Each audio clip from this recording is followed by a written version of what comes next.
Lisir wangi sliramu tumaking sirno ojo tangi kan muguling awas jo ngetoro aku lagi bang wingo Yen setan kang tak utusi dadya sembarang ojo layu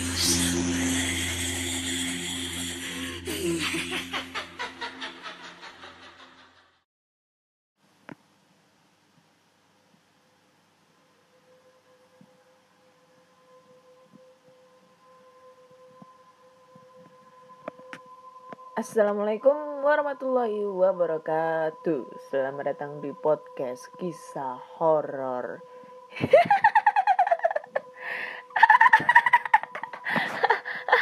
Aduh, nggak bisa ketawa. Jelek banget deh openingnya. Aduh, sorry banget ya kalau aku nggak bisa ketawa opening kali ini karena ya udah 2 hari ini aku batuk terus ya. Nggak kayak biasanya batuknya.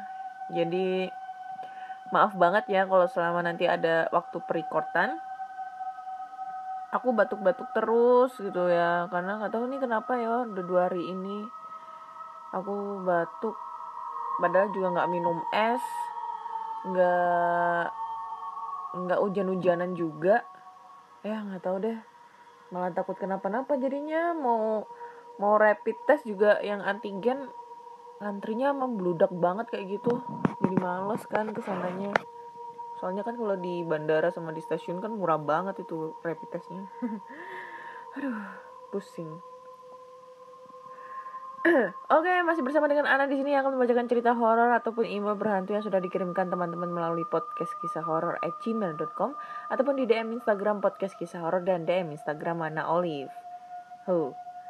Hari Jumat tanggal 25 Desember 2020. Sebelumnya saya Ana ingin mengucapkan Merry Christmas atau selamat hari Natal. Semoga dikasih Natal ini kita semua diberi keindahan, kedamaian oleh Tuhan Yang Maha Esa, dan semoga semuanya diberi kesehatan juga ya, karena sekarang lagi pandemi udah hampir 1 tahun ini kita dilanda musibah karena pandemi COVID-19 ini yang gak selesai-selesai. Jadi ini udah malam Natal, kalian pada kemana nih? Ada yang ke Malang, ada yang ke Jogja, ada yang kemana gitu. Padahal di Malang ini udah ditutup ya, nggak di lockdown sih, lebih tepatnya itu kalau masuk sana harus ada rapid test. Karena emang pas waktu liburan Natal dan Tahun Baru itu rata-rata orang-orang itu tujuan utamanya untuk berlibur itu ke Malang, ke Jogja, sama ke Bali. Nah itu 3 tempat yang biasanya itu ketat banget ya untuk protokol kesehatannya karena banyak banget pengunjungnya.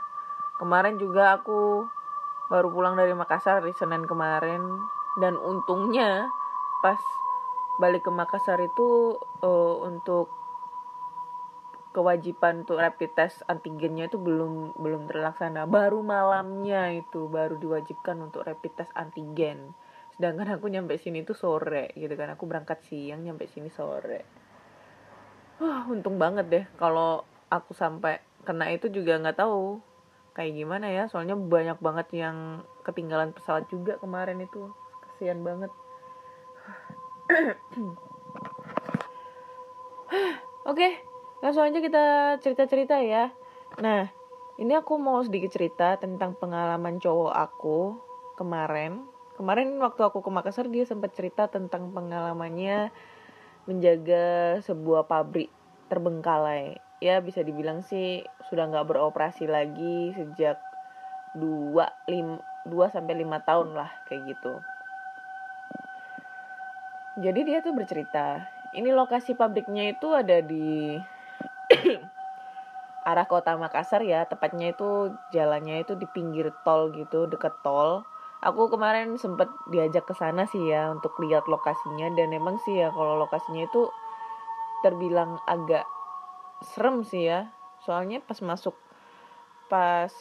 ke dalam itu, jadi ini kan jalan raya, sedangkan untuk masuk ke dalamnya tuh kita harus jalan dulu sekitar 300 sampai 500 meteran gitu loh, dan posisi kita ke jalan sana itu lumayan serem ya, karena banyak banget pohon-pohon yang udah gede-gede gitu sama semak-semak belukar kayak gitu.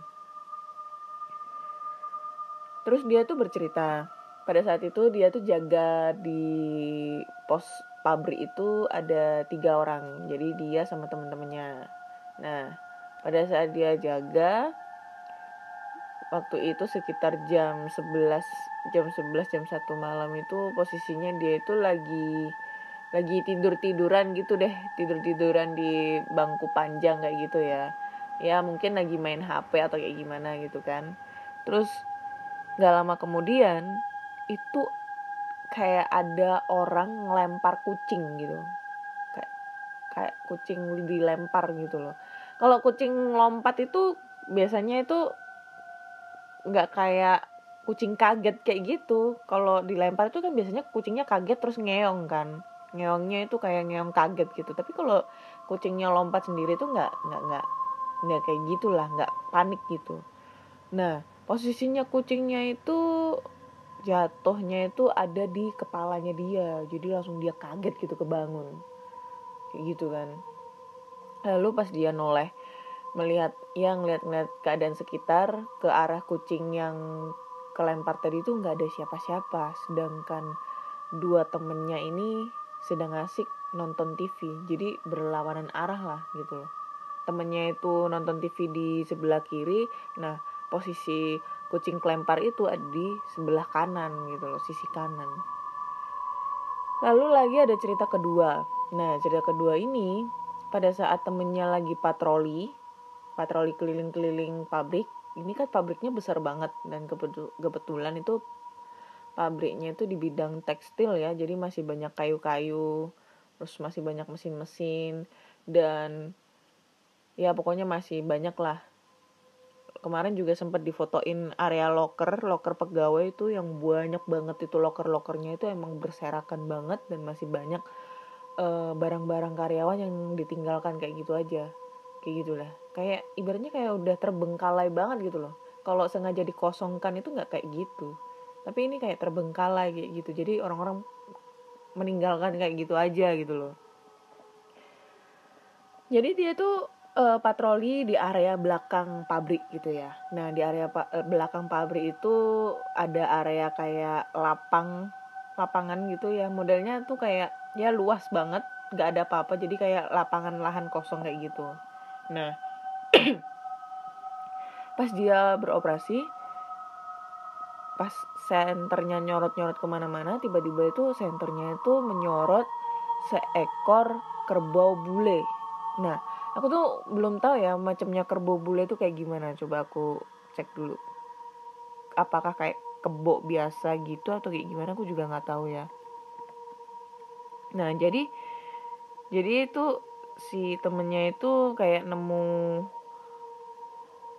apa namanya, kerbau gitu kan. Ini keypadku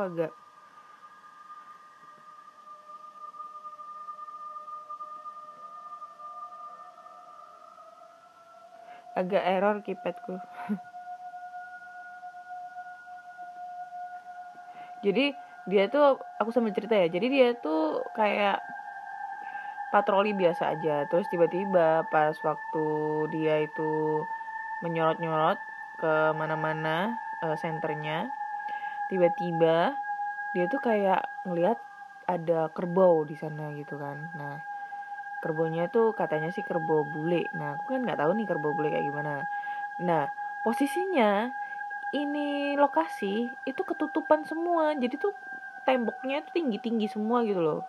Tembok tinggi, cuma lahan kosong. Nah, sedangkan sang pemilik pabrik tersebut dia tuh bilang kalau dia tuh nggak memelihara kerbau gitu, dan kalaupun dia memelihara kerbau nggak bakalan ditaruh situ kerbaunya gitu kan.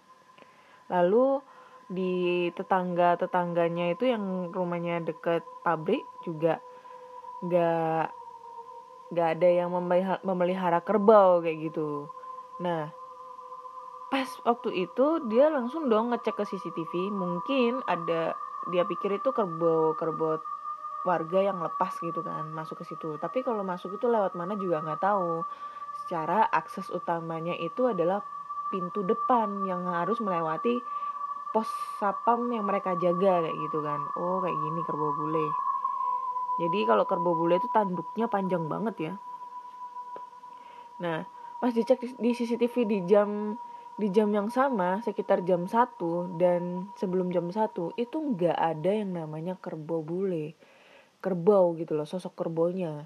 Dan pas waktu dicek CCTV ada si temennya pacarku ini berdiri di situ, itu nggak ada sosok kerbau. Padahal ini temennya lagi ngelihat kerbau dan lagi nyorot-nyorotin pakai senter. Gila nggak itu? Apakah itu kerbau jelmaan atau kayak gimana? Aku juga nggak tahu ya. Serem juga sih. Lalu ada berikutnya tuh yang ketiga itu pada saat temennya itu lagi tiduran gitu, lagi tiduran di pos sapam gitu kan. Nah sekitar jam berapa aku nggak tahu, lupa. Jadi dia tuh lagi tiduran, terus dia tuh mimpi itu dia tuh katanya ngelihat sosok cewek berbaju kebaya putih itu berada di area loker pegawai gitu, loker pegawai. Nah si cewek itu kayak manggil temennya cowokku itu, manggilnya tuh kayak mancing itu, kayak lu tau gak sih kalau mancing tangannya jarinya tuh digini-giniin gitu, di kayak ngawe jari tapi jarinya, nah itu satu jari kayak gitu-gitu. Jadi kayak kode diajak ngewek kayak gitu ya sama setan.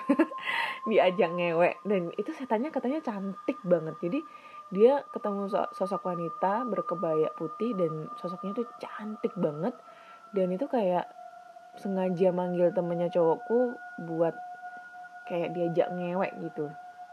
Nah pas dia itu jentikin jarinya kayak gitu sama si hantu itu, tiba-tiba langsung dia kaget, kebangun dan langsung keringet dingin semua. Tapi katanya sih dia tuh mimpi tuh kayak secara real gitu loh, real dia berada di situ gitu loh. Ya aku nggak tahu sih ini beneran apa enggak, tapi ya serem juga ya kalau seandainya ngewek sama itu setan bakalan hamil apa enggak juga nggak tahu. Terus kalau hamil anaknya apa dong, manusia apa setan juga? Terus kalau setannya lagi hamil yang ngebantuin ngelahirin siapa dong? Masa dunia perhantuan punya bidan gitu, operasi sesar gitu? Aneh anjim lah. Ya itulah 3 pengalaman horor dari pacar aku tentang pengalamannya dia menjaga sebuah pabrik yang tidak terpakai, yang lama tidak beroperasi gitu. Ada di kota Makassar ya. Mungkin kalian bisa cek lah ke sana, lokasinya itu ada di pinggir tol area mana ya, kemarin tuh aku lupa namanya. Panakukang kalau nggak salah, Panakukang ya. Pokoknya aku tuh kalau lurus terus itu nanti tembusnya ke Masjid Agung Makassar sana, kayak gitu. Oke, lanjut kita langsung ke cerita berikutnya ya, langsung dari email. Kerbau bule. Biasanya tuh yang bule-bule tuh suka yang eksotis tahu. Oke, kita langsung lanjut ke cerita kedua.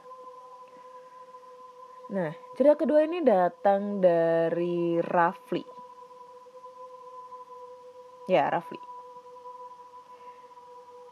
Selamat malam buat Kak Ana Olive. Saya Rafli dari Grobogan, Jawa Tengah. tepatnya di daerah Abadi Merapen. Saya mau cerita pengalaman saat menempati rumah dinas saat masih kecil. Pada saat itu saya masih duduk di bangku sekolah dasar dan waktu itu orang tua saya masih belum punya rumah. Kebetulan ibu saya PNS sehingga dapat menempati rumah dinas yang disediakan pemerintah yang dekat dengan kantor kesehatan masyarakat dan banyak sekali gangguan di rumah dinas itu. Pada tahun pertama aman-aman aja. Gangguan mulai pada tahun kedua. Yang pertama, setiap malam pasti ada wanita yang menangis yang tepatnya di belakang rumah. Soalnya di belakang rumah ada pohon sukun, tetapi ayah saya adalah pemberani. Jadinya kalau wanita itu menangis, pasti ayah saya menantang untuk menunjukkan dirinya. Jangan cuma suaranya. Kebetulan saat itu adik saya masih kecil, jadinya terganggu tiap malam. Yang kedua, berselang beberapa hari kemudian, pada saat malam sekitar jam 11-an, bel rumah berbunyi. Ayah saya bangun dong untuk mengecek sekiranya ada pasien. Kan ibu saya bekerja sebagai bidan desa. Maka dari itu keluarga saya standby 24 jam, siapa tahu ada yang butuh bantuan ibu saya. Saat mengintip gorden, ayah saya terkejut. Melihat ke bawah, ada makhluk yang berwujud menyeramkan.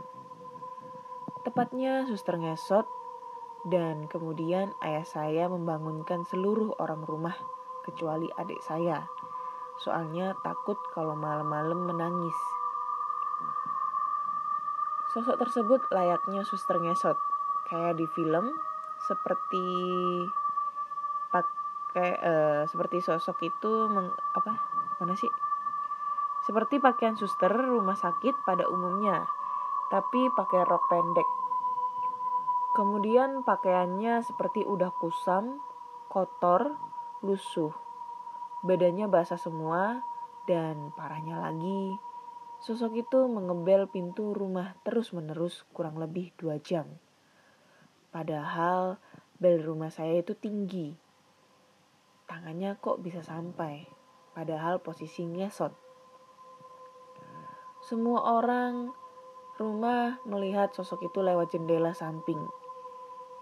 Ibu saya coba inisiatif mengebel om saya agar datang ke rumah dinas untuk mengecek apakah masih ada sosok suster ngesot di depan pintu. Saat om saya sampai di rumah tetangga dengan jarak 2 rumah dari saya, om saya langsung pulang. Kemudian menelpon ibu saya dan bilang, saat matiin motornya, suster itu menengok dan tidak ada mukanya. Om saya kemudian sakit demam selama 1 minggu.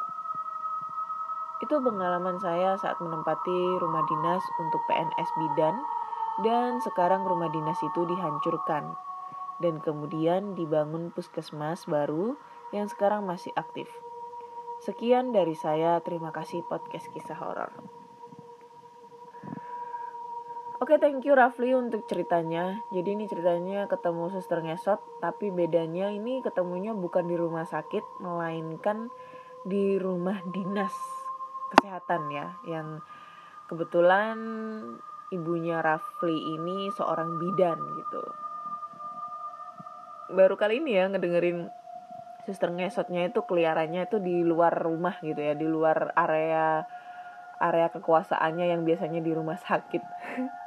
Kan biasanya kalau suster ngesot tuh di rumah sakit gitu loh, bukan di jalanan-jalanan. Dia mau ngapain? Mau open BO gitu atau kayak gimana?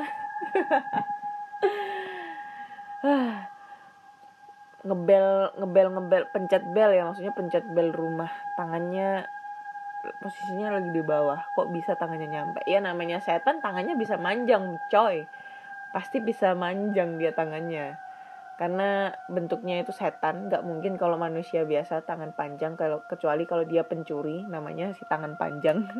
Kalau ini kan dia setan, mau tangannya kecil pendek, badannya kecil pendek, mau dia ngesot, mau dia terbang, itu bebas, gak ada larangannya, gak ada undang-undangnya gitu loh. Betul nggak? Ya iya kan. Terus posisi dulu susternya ini memakai baju suster yang masih keadaan roknya pendek. Nah ini dia ngesot pendek, pakai rok pendek. Dan di zaman dulu itu pasti jalanannya itu masih belum beraspal. Kalaupun sudah beraspal, pasti aspalnya masih kasar.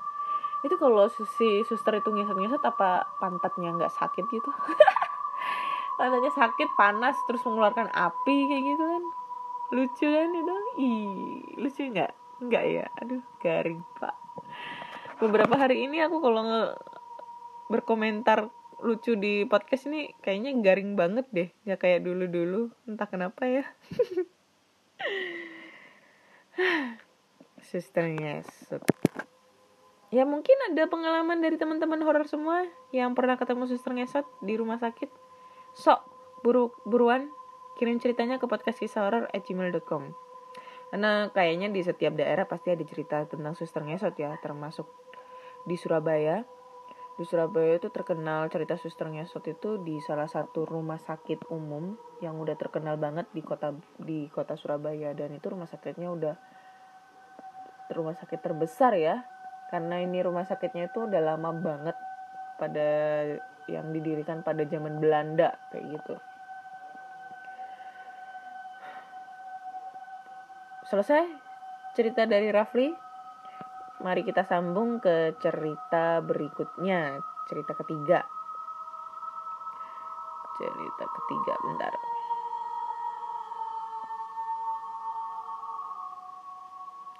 Cerita ketiga langsung aja kita bacakan dari email. Ini udah.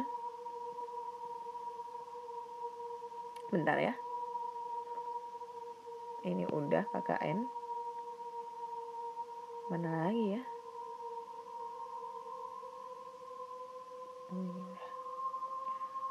Bentar. Ini dia.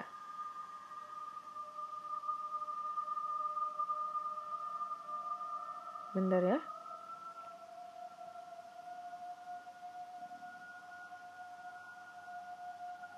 Nih. Kisah ini dialami oleh seorang tante janda tanpa anak yang pernah tinggal di kota Jakarta dalam waktu yang cukup lama. Dia memiliki seorang sahabat yang bernama Ibu Mirna. Beliau orang kaya dan seorang pengusaha sukses. Sekitar tahun 2012, beliau membeli sebuah kantor berlantai 2 yang cukup besar untuk dijadikan kantor tempat usahanya. Kantor itu sudah lebih dari 15 tahun tidak pernah digunakan, dan dulunya adalah sebuah kantor pemasaran di salah satu perumahan di kota Bandung. Mungkin karena merasa iba dengan tante yang sudah janda tanpa anak ini, semenjak ditinggal almarhum suaminya, harus bekerja sebagai penjual jamu untuk bisa bertahan hidup sendirian di daerah Jakarta Selatan. Lalu Ibu Mirna memintanya untuk membantu mengawasi pekerjaan. Tugasnya membersihkan bangunan tersebut bersama dengan 6 orang upahan lainnya. Tante pun memenuhi dan bersedia bekerja sama dengan 6 pekerja yang lain selama 1 bulan lebih, membersihkan dan memperbaiki bagian-bagian yang rusak supaya bisa dipakai lagi sebagai persiapan agar kantor bisa segera ditempati oleh Ibu Mirna dan para karyawannya. Tante bersama 6 orang upahan itu tidur dan tinggal di sana selama pekerjaan tersebut. 6 orang upahan itu tidur di lantai 1 di ruang tamu. Sedangkan tante di kamar atas yang berada di lantai 2. Karena bangunan itu sudah lama tidak dipakai, debu-debunya sangat tebal di segala ruangan. Sarang laba-laba sangat banyak menempel di setiap langit-langit. Sambil mengawasi pekerjaan para pekerja, akhirnya tante ikut turun tangan juga untuk bersih-bersih. Kebetulan pada saat itu sendirian sedang membersihkan kamar mandi di lantai dasar. Rencananya kamar mandi itu digunakan untuk kamar mandi para karyawan. Sedang asik-asiknya membersihkan sarang laba-laba di langit-langit kamar mandi, mendadak tangan kanannya yang sedang memegang sapu tidak bisa digerakkan sampai beberapa detik. Seperti ada sesuatu yang menahan tangannya, berasal dari belakang badannya. Jadi tidak dapat melihat sesuatu itu wujudnya seperti apa. Tante pun berusaha untuk menggerak-gerakkan tangan kanannya sekuat tenaga untuk meneruskan membersihkan sarang-sarang laba-laba. Tapi tidak berhasil digerakkan. Sadar ada yang tidak beres, lalu dengan santainya tanpa rasa takut sambil berkata dengan sopan, "Tolong jangan pegang-pegang. Aku di sini tidak berniat ganggu dan mengusir kamu. Aku hanya membersihkan saja, biar kamar mandinya jadi bersih, supaya enak dilihatnya." Dan beberapa saat setelah itu tangannya bisa digerakkan kembali dan tante melanjutkan pekerjaannya. Ajaib ya. Ada juga kejadian lain yang dialami saat di kamar tidur di lantai 2. Jadi waktu itu yang pasti belum ada tempat tidur, belum ada lampu karena karena listrik belum disambungkan kembali. Tapi situasi kamar tidak terlalu gelap karena sedikit terbantu dari lampu-lampu dari rumah yang ada di perumahan sekitar kantor tersebut. Dengan menggelar tikar di lantai dan beralaskan jaket sebagai pengganjal kepala, pengganti bantal, tante mulai merebahkan tubuhnya yang memang sudah terasa sangat lelah. Dan seperti biasa setelah berdoa sebelum tidur, karena berada di tempat baru, tante dalam hatinya mengucapkan semacam salam perkenalan kepada para penunggu kantor yang tak terlihat, supaya tidak saling mengganggu satu sama lain. Dalam keadaan masih tidur-tiduran dan belum terlelap, di kamar tidur yang dia tempati ada kamar mandinya.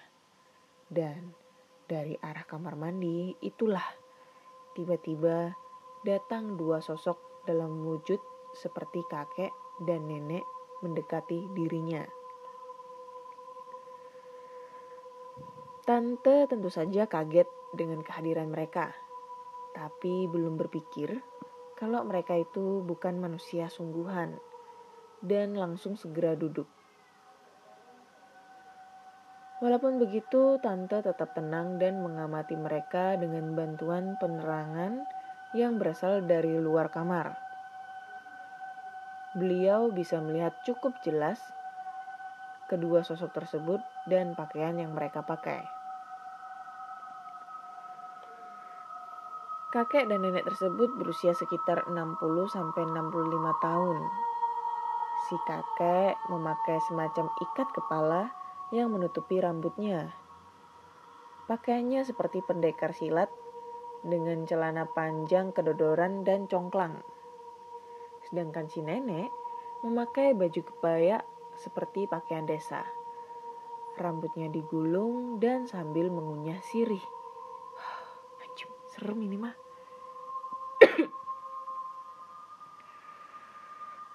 Kesan pertama yang tante saat itu tangkap dari wajah mereka tidak terlihat kalau mereka sedang marah, jengkel, atau menakutkan. Terlihat biasa saja.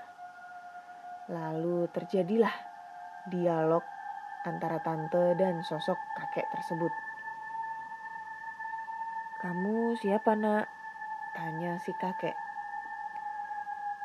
Saya yang tinggal di sini, kek, jawab tante dengan ramah.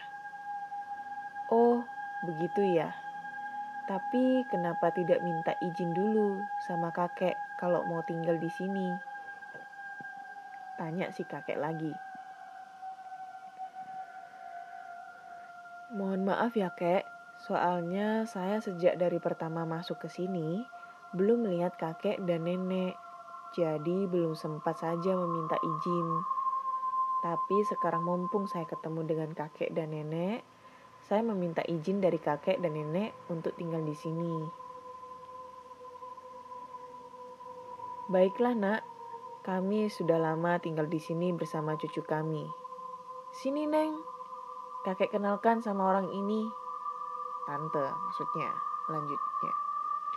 Si kakek seperti memanggil seseorang dan dari arah kamar mandi datanglah seorang wanita muda seusia 18 tahunan yang terlihat cantik dengan kulit kuning langsat seperti perempuan Sunda pada umumnya.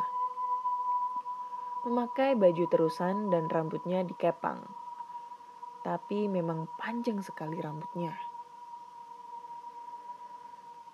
Si Eneng ini sudah sejak kecil ikut kami. Orang tuanya entah pergi kemana, ujar kakek tersebut. Kita tinggal sama-sama ya nak di sini, lanjut si kakek. Tante pun cuma menganggukkan kepalanya, tanda setuju. Dan setelah itu, ketiga sosok tersebut berjalan menjauh dan masuk ke arah kamar mandi. Seperti orang yang baru tersadar dari lamunannya dan berkata dalam hatinya, tadi itu apaan ya?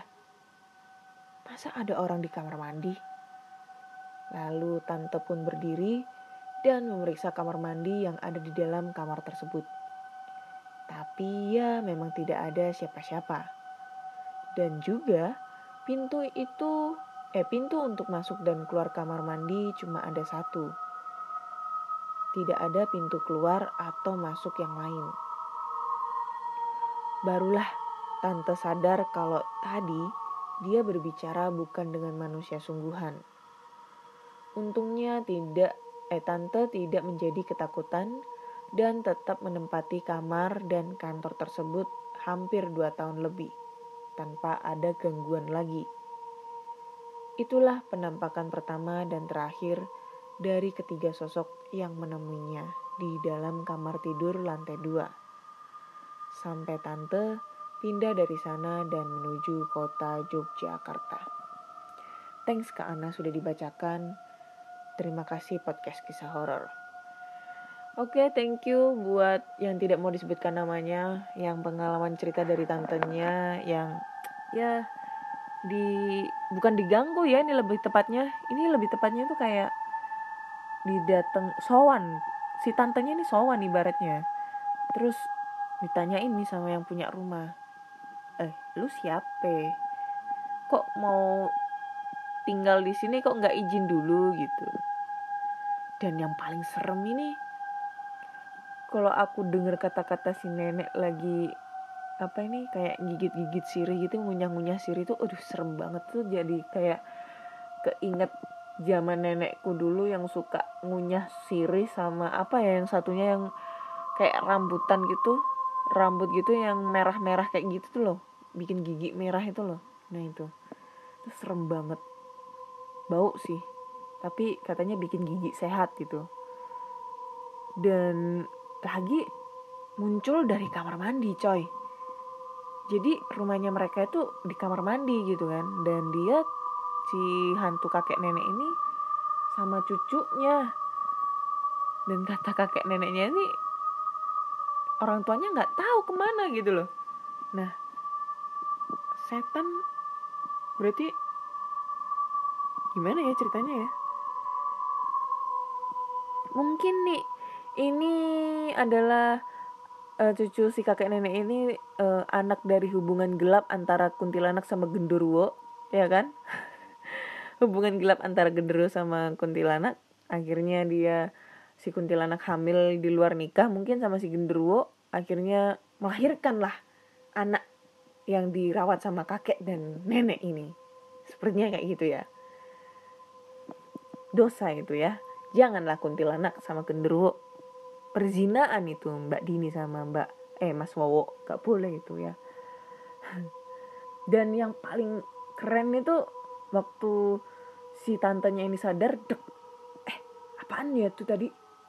Kok ada orang dari kamar mandi? Langsung deh tuh si tantenya langsung ngecek itu kamar mandi.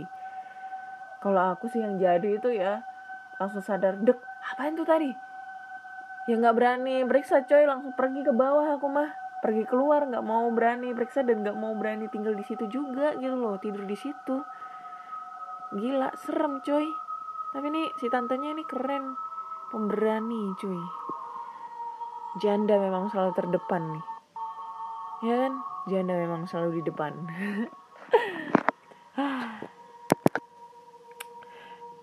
Oke, next lah. Satu cerita lagi masih bisa lah untuk satu cerita ya. Kita next aja. Langsung ke cerita berikutnya ya. Panjang apa enggak ini? Wah, panjang ini. Kita cari-cari yang agak pendek ceritanya. Jangan yang panjang-panjang. Kok panjang lagi nih? Nah ini. Halo Kak Ana. Kali ini aku akan menceritakan tentang pengalaman saya. Jadi kisah ini terjadi beberapa tahun silam saat saya masih SMA. Waktu menunjukkan pukul 00.30. Saya sampai di depan gerbang rumah saya. Saya merogoh tas kecil saya untuk mencari kunci. Wah, sial, ucap saya. Karena ternyata kunci itu tidak ada di dalam tas saya.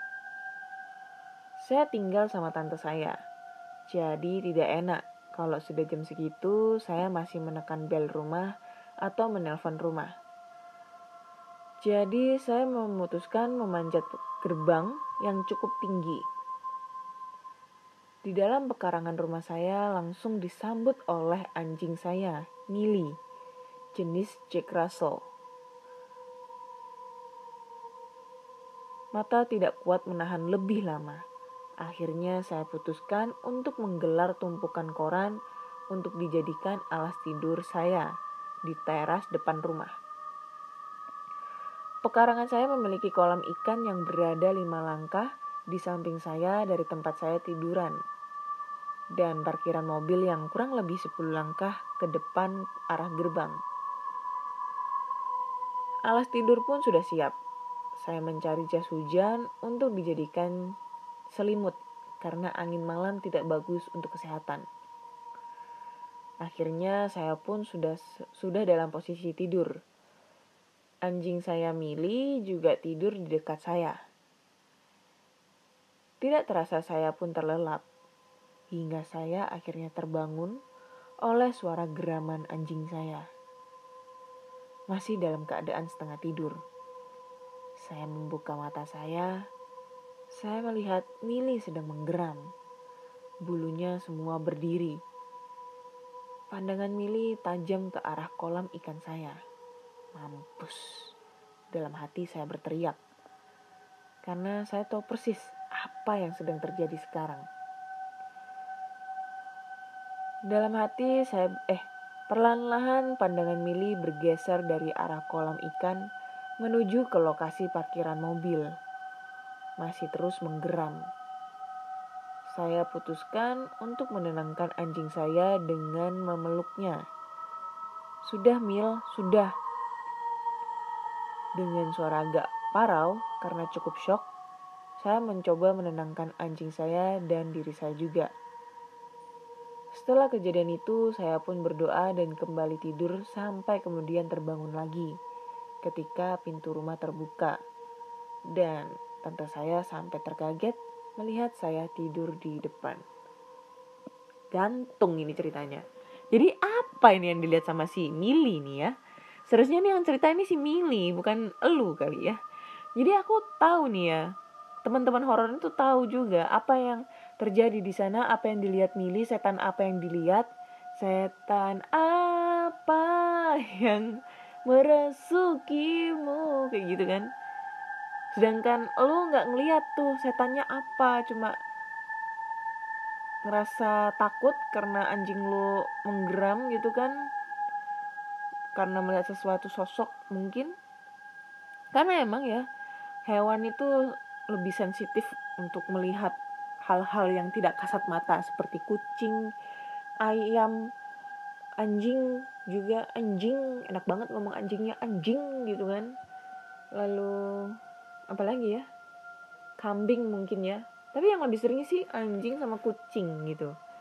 Kalau ayam itu identiknya itu kalau tengah malam kedengeran suara anak ayam, padahal di sekitar rumah itu tidak ada yang memelihara ayam, itu tandanya ada sosok makhluk halus yang datang.